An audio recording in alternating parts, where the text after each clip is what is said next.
Je m'appelle Aura Anaïta, je suis productrice de concerts, programmatrice et j'ai fondé Mahalla, qui est une plateforme de découverte pour les scènes musicales émergentes de la région Souana. Et je travaille dans la musique depuis à peu près 10 ans. Je coordonne aussi des projets culturels, parfois pour d'autres associations. J'ai une grand-mère qui joue du piano, qui jouait du piano et qui m'a initiée au piano. Donc j'ai fait de la musique à un jeune âge et ensuite très vite j'ai commencé à aller à plein de concerts en étant ado. Et j'avais déjà un peu envie de savoir ce qui se passait derrière les rideaux. Quand j'allais à des concerts, je me demandais voilà, qu'est-ce qui se passe avant l'ouverture des portes, pendant le changement de plateau, ça a l'air de s'agiter, de fourmiller. Et à un moment donné, je me suis dit, mais en fait, ça pourrait être mon métier, le concert. Et c'est comme ça que je me suis mise à travailler dans la musique, en salle de concert, en festival. Mahalla, c'est une plateforme de découverte et une maison de production qui est dédiée aux scènes musicales émergentes de la région Souana, Southwest Asia et North Africa. Donc ça n'a pas vraiment de traduction encore en français ce terme, mais ce serait Afrique du Nord et Asie du Sud-Ouest, donc grosso modo du Maghreb jusqu'à l'Inde. C'est un projet que j'ai fondé effectivement en 2020, au moment du Covid, et qui a mis un peu de temps à se développer parce qu'il y a eu le Covid, donc on n'a pas pu faire de concert. Et donc le premier concert Mahalla a eu lieu en 2021. C'est un projet qui a pour objectif de mettre en visibilité les artistes originaires de la région Souana et ou issus des diasporas de la région Souana en Europe, avec l'idée que voilà, ils sont sous-représentés sur nos scènes de festivals, de concerts en France. Et donc l'idée c'était, partant de ce constat, que les artistes ont peu de moyens de faire connaître leur musique en Europe et que de l'autre côté les programmateurs et les programmatrices ont parfois aucune connaissance ou très peu de connaissance de ce qui se passe dans la région. Et l'idée c'est d'aller montrer ces artistes-là sans ce biais exotisant qu'on peut parfois avoir sur les scènes plutôt labellisées musique du monde.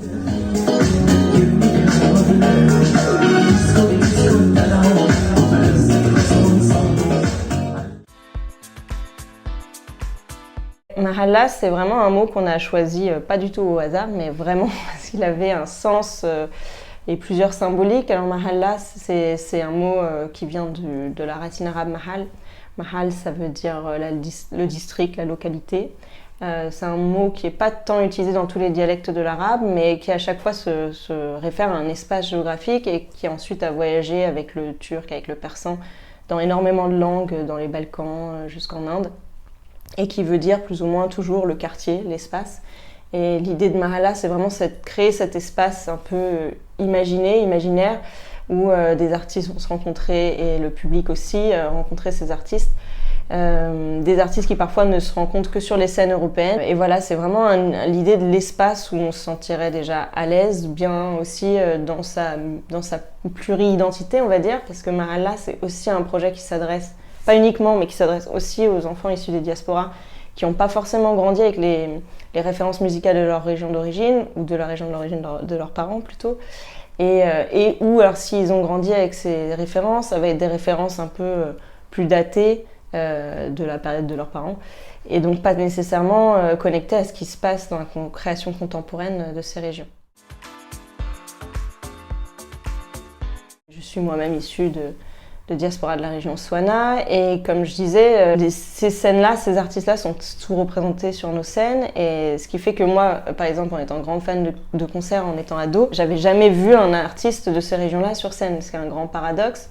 J'avais vu énormément d'artistes américains, d'artistes européens. Par contre, j'ai beaucoup eu un contact, on va dire une découverte de la culture de ma famille à travers l'art. Ça a toujours été le cas, à travers le cinéma, à travers la littérature, à travers les arts visuels, mais jamais à travers la musique.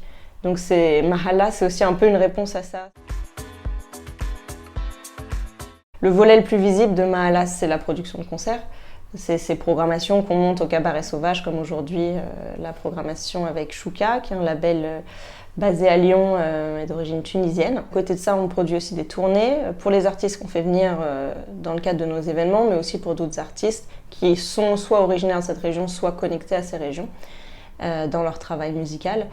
Et enfin aussi de l'accompagnement artistique.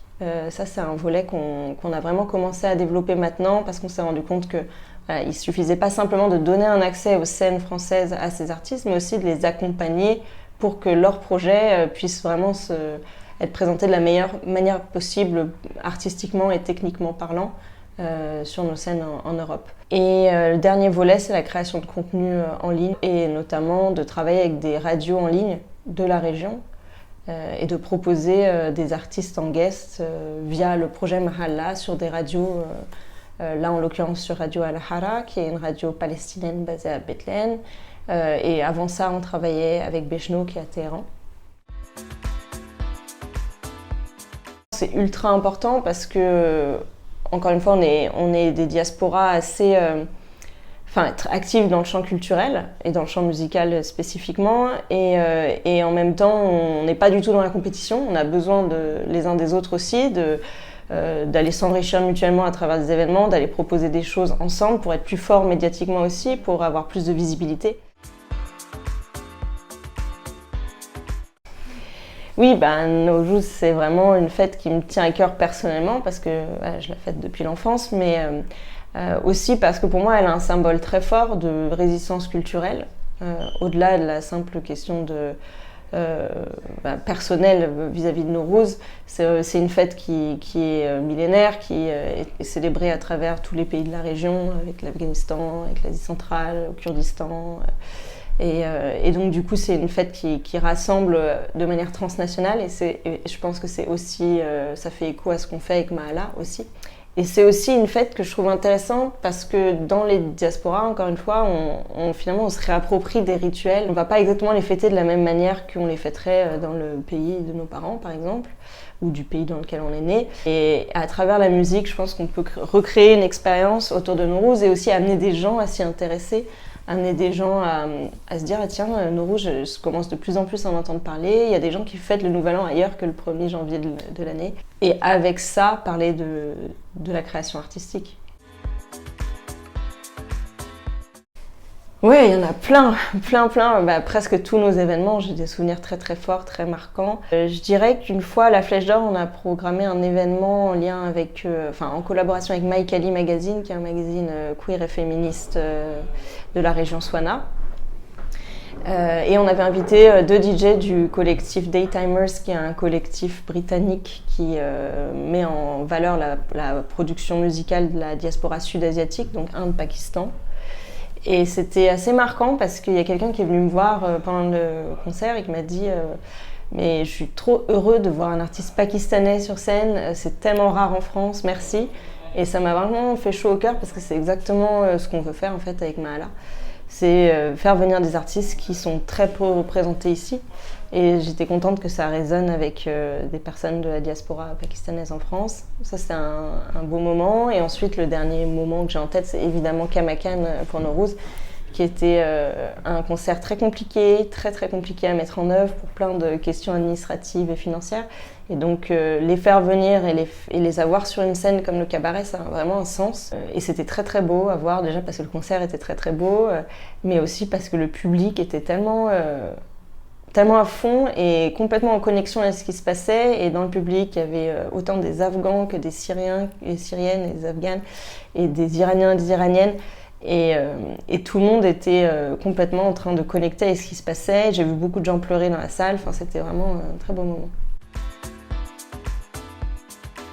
Toujours de la tournée des groupes qu'on accompagne sur le développement international et en France, et aussi des résidences. À l'automne, on va travailler avec une artiste marocaine et aussi avec un artiste iranien, Mehdi Saki, qui reviendra pour une résidence. Et en événement, on a une belle programmation à venir le 10 juin au Cabaret Sauvage avec 2 lives, Koshin Moon en version live band, donc un nouveau format qu'ils ont développé avec une bassiste guitariste et une batteuse. Glass Beams, qui est un groupe psyché qui vient des États-Unis, qui joue pour la première fois en France, et aussi des DJ qui joueront pour la première fois en France, notamment Mouskila, qui est un DJ kurde danois, et Nadi, qui est bangladeshi, qui vit au UK. On aura aussi Paloma Colombe, la franco-algérienne qui cartonne en ce moment. Et pour finir, Hawa Sarita, qui est une DJ franco-marocaine. Donc on est super contents. Il va y avoir une partie open air aussi, parce que c'est le 10 juin, c'est l'été. Enfin, c'est presque l'été. Et une partie intérieure. On est déjà 2 à programmer, hein, Axel Moon qui est aussi DJ et membre du groupe Koshin Moon et moi-même. Et en fait on programme avec vraiment cette idée de cohérence esthétique, du début à la fin, à partir du warm-up jusqu'au dernier DJ qui joue, avec à la fois des lives et des DJ, parce qu'on a vraiment envie de défendre l'aspect production musicale et composition musicale. Donc la plupart des DJ d'ailleurs qu'on programme sont aussi producteurs de leur musique. On essaye d'avoir vraiment une attention évidemment à la question de la parité sur scène et avec souvent un petit fil rouge quand même par soirée. Donc par exemple là, la Mahala avec Chouka, c'est un prisme quand même réinterprétation contemporaine de rythme ou de motifs traditionnels de la région, là en l'occurrence d'Afrique du Nord et du Levant. La prochaine, ce sera très axé sur le psyché et la bass music.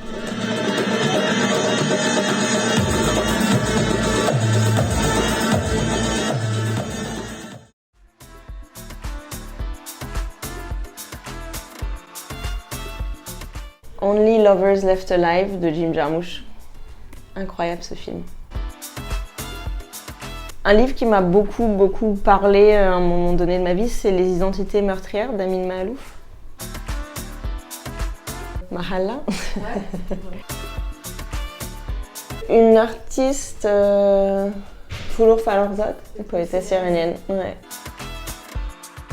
Bah, quand même le piano, c'est l'instrument qui m'a amenée à la musique. Le morceau Bâtir de Mouskila, qui est le producteur du coup kurde danois qu'on invite le 10 juin.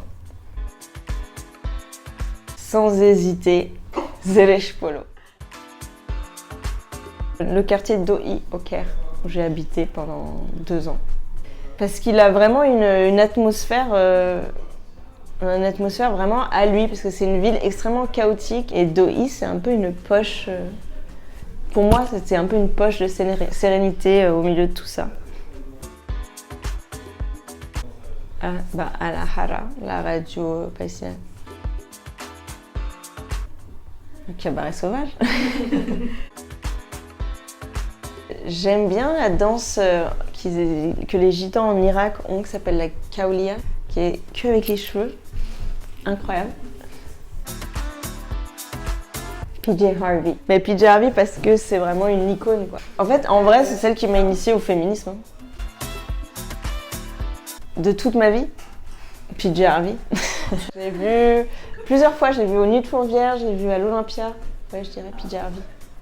Parce que c'est une artiste complète qui se métamorphose à chaque album et que c'est incroyable.